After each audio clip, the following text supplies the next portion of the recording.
Alaikum warahmatullahi wabarakatuh. Today is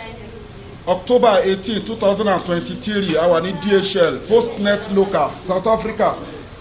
Farabalẹ̀ kó wo fídíò ìdílé ọmọ aṣẹ́ láǹfààní. À ń send àwọn product wa láti South Africa lọ sí America, Canada, United Kingdom, ọ̀dọ̀ ya ṣàlí London. A dẹ̀ send ẹ̀ lọ sí Belgium. Ìlú mẹ́rin tá send ọjà wa lọ nítorí pé ó pọ̀pọ̀ jù. Number one, ká sáré sọ̀rọ̀ nípa àwọn spiritual powder. Àwọn powder wọ̀nyí wọ́n ń ṣoṣólẹ̀, wọ́n ń ṣọ̀yọ́nú ayé, wọ́n ń ṣèmùlẹ̀ àgbà. Tọ́wọ́ ìbá tẹ àwọn powder yóò máa create a solid barrier between you and evil world. So àwọn kan náà ló dídí order fún torí wọ́n ti ra áfún bẹ́ẹ̀ rí, wọ́n dẹ̀ gbádùn ẹ̀ ni wọ́n order fún láti Belgium. So also ẹ wo miracle leaf sí wa, ewé ọ̀tọ̀ọ̀tọ̀ 100 àti mọ́ ìzẹ́mzẹ́m la fi preserve senna leaf. Ó wà effective gidi, cancer, diabetes, asthma. Wọ́n tàyàn lọ́fà ní ikùn yẹn wú ní ẹsẹ̀ yẹn wú ní ó jà fún jẹ lójú oorun lójú ayé forí kókó alátakùn jẹun lójú oorun get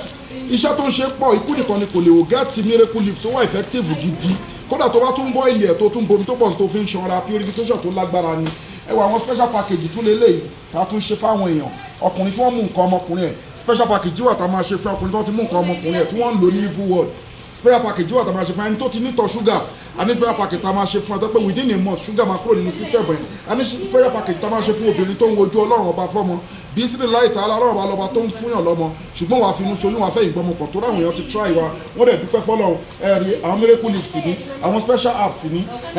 bulldozer met fibroid obìnrin tó ní fibroid àbí tó ní blockage tube bulldozer ní ọkùnrin tó yẹ pé ó fẹ́ máa gbéná wọlé dáadáa tó bá ti gẹ́ẹ̀tì caterpillar àti transformer pẹ̀lú miracle leaf ẹyọ kan ìdákọ́lẹ̀ ní aróbòsá ni alẹ́ ni wàá máa gbéná wọlé dáadáa yàtọ̀ sí pé bẹ́ẹ̀ wọ́n mú nǹkan ọmọkùnrin èèyàn spiritual ìsọ̀yè ní fún ọmọdé àti fún àgbàlagbà bẹ́ẹ̀ ni kódà kan pé ọmọ ádámọ̀ ló fẹ́ kó ìlàkàyè èèyàn gẹ́ẹ̀tì ìsọ̀yè Iliam ó wà effective gidi all in one ní natural apps ikú nìkan lòun nìkan náà ò lè wò cancer, diabetes, asthma àwọn àìsàn ńláńlá ó dẹ̀ ṣe kí ni ó gba láàbù kọjá wọ scientific approved gbogbo product wa ló wà halal ló gba láàbù kọjá àwọn ẹ̀kọ́ tẹ̀mí kọ́ ní India ní China tí mo dẹ̀ gba professor mo gba doctor lé lórí ní iṣẹ́ tí wọ́n bí mi sínú ẹ̀ ni mo tún kẹ́kọ̀ọ́ káàkiri Nàìjíríà ní Áfíríkà wa náà mo kọ́ káàkiri àti ní Arab country torí pé kí ni àwọn òfin ṣe yanràn àfihàn kẹ́ mọ̀ pé right way lẹ́wà látúnṣàkú àǹfúnṣàkún wa álámù bímọ ní ntakọ̀